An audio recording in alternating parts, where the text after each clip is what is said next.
ನಾರಾಯಣಪುರ ಎನ್ನುವ ಗ್ರಾಮದಲ್ಲಿ ಚಂದ್ರಿಕಾ ಹರಿತಾ ಎನ್ನುವ ಅಕ್ಕ ತಂಗಿಯರಿದ್ರು. ಅವರು ಅವರ ಗ್ರಾಮದಲ್ಲಿ ಒಂದು ಸಣ್ಣ ತಳ್ಳುಗಾಡಿಯಲ್ಲಿ ಹೋಟೆಲ್ ಹಾಕೊಂಡ್ ಜೀವನ ಮಾಡ್ತಿದ್ರು. ಅವರ ಹೋಟೆಲ್ನಲ್ಲಿ ಮಾಡುವ ಪರೋಟ ಅಂದ್ರೆ ಆ ಊರಿನವರು ಮಾತ್ರ ಅಲ್ಲದೆ ಅವರ ಸುತ್ತಮುತ್ತಲ ಗ್ರಾಮದಲ್ಲಿರುವ ಜನರು ಕೂಡ ಬರ್ತಿದ್ರು.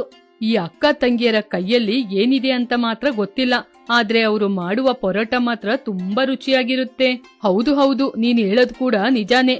ನಾನು ಅವರ ಕೈಯಲ್ಲಿ ತಿಂದಂತಹ ಪರೋಟ ರುಚಿ ಬೇರೆ ಎಲ್ಲೂ ತಿನ್ಲಿಲ್ಲ. ಸರಿ ಸರಿ, ಇನ್ನು ಯಾಕೆ ತಡ ಮಾಡೋದು, ಹಸಿವಾಗ್ತಿದೆ, ಬನ್ನಿ ಹೋಗಿ ತಿನ್ನೋಣ.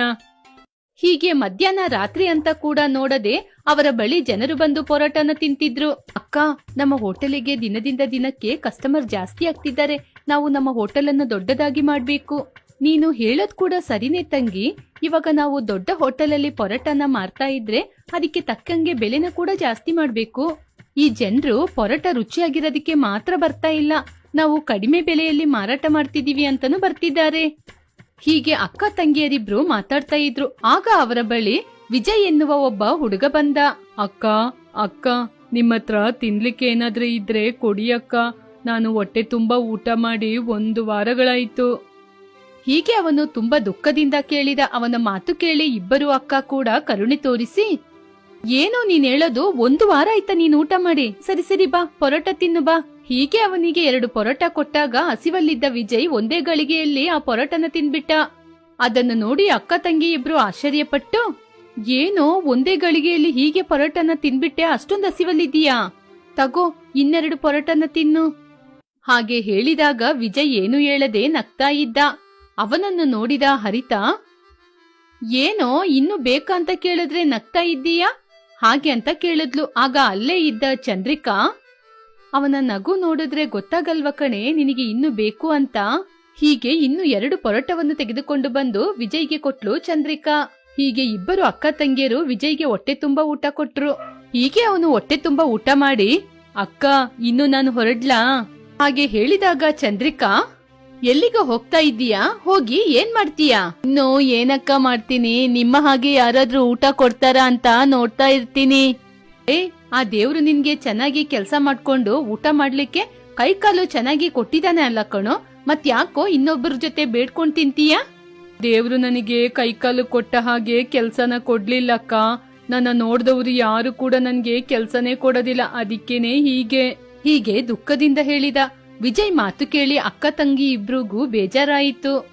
ಇಲ್ ನೋಡಪ್ಪ ವಿಜಯ್, ಇನ್ ಮುಂದೆ ನೀನು ಯಾರ ಕೈಯಲ್ಲೂ ಕೈ ಚಾಚಿ ನಿಲ್ಲುವಂತಹ ಅವಶ್ಯಕತೆ ಇಲ್ಲ. ನೀನು ನಮ್ ಜೊತೆನೆ ಕೆಲ್ಸ ಮಾಡು. ನಿನಗೆ ಪ್ರತಿದಿನ ಸಂಬಳ ಕೊಟ್ಟು 3 ಹೊತ್ತು ಊಟ ಕೊಡ್ತೀವಿ. ಏನ್ ಹೇಳ್ತೀಯಾ? ಮಾಡ್ತೀಯಾ ಕೆಲ್ಸ? ನಾನ್ ಬೇಡ ಅಂತ ಹೇಳ್ತೀನಾ? ಬುದ್ಧಿಯಿಂದ ಕೆಲ್ಸ ಮಾಡ್ತೀನಿ ಹಾಗೆ ಹೇಳಿ ನಗ್ತಾ ಇದ್ದ. ಅವನನ್ನು ನೋಡಿ ಅಕ್ಕ ತಂಗಿ ಇಬ್ರು ಕೂಡ ನಗ್ತಾ ಇದ್ರು. ಹೀಗೆ ಅಂದಿನಿಂದ ವಿಜಯ್ ಅವರ ಜೊತೆನೆ ಇದ್ಕೊಂಡು ಅವರ ಹೋಟೆಲಲ್ಲಿ ಕೆಲಸ ಮಾಡ್ತಿದ್ದ. ಅಕ್ಕ, ಪ್ರತಿದಿನ ಪಾತ್ರೆ ತೊಳೆದು ತರಕಾರಿ ಕಟ್ ಮಾಡಿ ಬೋರ್ ಆಗ್ತಿದೆ ಅಕ್ಕ. ನನಗೂ ಕೂಡ ಪರೋಟನ ಹೇಗೆ ಮಾಡೋದು ಅಂತ ಹೇಳ್ಕೊಡ್ತೀರಾ ಅಕ್ಕ? ಹಾಗೆ ವಿಜಯ್ ಹೇಳಿದಾಗ ಅಕ್ಕ ಚಂದ್ರಿಕಾ ಕೂಡ ನಗುತ್ತಾ, ಅದಕ್ಕೆ ಇನ್ನು ತುಂಬಾ ದಿನ ಟೈಮ್ ಇದೆ, ಇವಾಗ ನಿನ್ಗೆ ಕೊಟ್ಟ ಕೆಲಸ ಮಾಡು ಹಾಗೆ ಹೇಳಿದಾಗ ವಿಜಯ್ ಅವನ ಕೆಲಸವನ್ನು ಅವನ ಪಾಡಿಗೆ ಮಾಡ್ತಾ ಇದ್ದ. ಪ್ರತಿದಿನ ವಿಜಯ್ ಅಕ್ಕ ತಂಗಿಯರ ಬಳಿ ಪರೋಟ ಮಾಡ್ಲಿಕ್ಕೆ ಹೇಳ್ಕೊಡಿ ಕೊಡಿ ಅಂತ ಜೀವ ತಿಂತ ಇದ್ದ. ಅವನ ಕಾಟವನ್ನು ತಡೆಯಲಾರದೆ, ಹರಿತಾ, ಇವನ ತಲೆನೋವು ದಿನದಿಂದ ದಿನಕ್ಕೆ ಜಾಸ್ತಿ ಆಗ್ತಿದೆ, ಅವನಿಗೆ ಪರೋಟ ಹೇಗೆ ಮಾಡೋದು ಅಂತ ಹೇಳ್ಕೊಡಮ್ಮ ಹಾಗೆ ಹೇಳಿದ್ಲು ಚಂದ್ರಿಕಾ.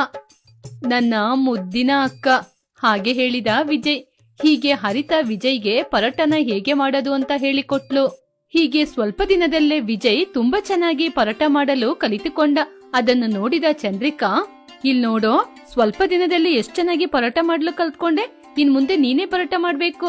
ಹಾಗಾದ್ರೆ ನನ್ಗೆ ಪ್ರಮೋಷನ್ ಕೊಟ್ರ ಅಕ್ಕ? ಹೌದು ಕಣೋ, ಇದು ದೊಡ್ಡ ಗೌರ್ಮೆಂಟ್ ಜಾಬ್, ಇದ್ರಲ್ಲಿ ನಿನ್ಗೆ ಪ್ರಮೋಷನ್ ಬೇರೆ. ಪ್ರಮೋಷನ್ ಅಂದ್ರೆ ಗೌರ್ಮೆಂಟ್ ಕೆಲ್ಸದವ್ರು ಮಾತ್ರ ಪಡ್ಕೊಳ್ಳೋದ ಅಕ್ಕ? ನಾವು ಮಾಡುವಂತಹ ಯಾವ ಕೆಲ್ಸ ಇದ್ರು ಅದ್ರಲ್ಲಿ 1 ಸ್ಟೆಪ್ ಮೇಲೆ ಹೋದ್ರೆ ಅದೇ ಅಕ್ಕ ನಮ್ಗೆ ಪ್ರಮೋಷನ್. ಪರೋಟ ಹಾಗೆ ಮಾತ್ ಕೂಡ ಚೆನ್ನಾಗ್ ಮಾತಾಡ್ತೀಯ ಕಣೋ.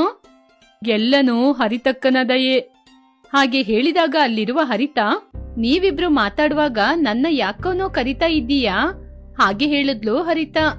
ಹೀಗೆ ಮೂವರು ಜೊತೆ ಸೇರಿ ಮಾತಾಡ್ತಾ ಇದ್ರು. ಹೀಗೆ ಅವರ ವ್ಯಾಪಾರ ತುಂಬಾ ಚೆನ್ನಾಗಿ ನಡೀತಾ ಇತ್ತು. ಒಂದು ದಿನ ವಿಜಯ್ ಅಕ್ಕ ತಂಗಿಯರ ಬಳಿ ಬಂದು, ಅಕ್ಕ, ನನಗೆ ಸ್ವಲ್ಪ ದಿನ ರಜೆ ಬೇಕು, ನಾನು ನನ್ನ ಮಾವನ ಮನೆಗೆ ಹೋಗಿ ಬರ್ತೀನಿ. ಏನೋ ನಿನಗೆ ಮಾವ ಇದ್ದಾರಾ? ಯಾಕೋ ಇಷ್ಟು ದಿನ ಆಗಿ ನಮ್ ಜೊತೆ ಹೇಳಲಿಲ್ಲ?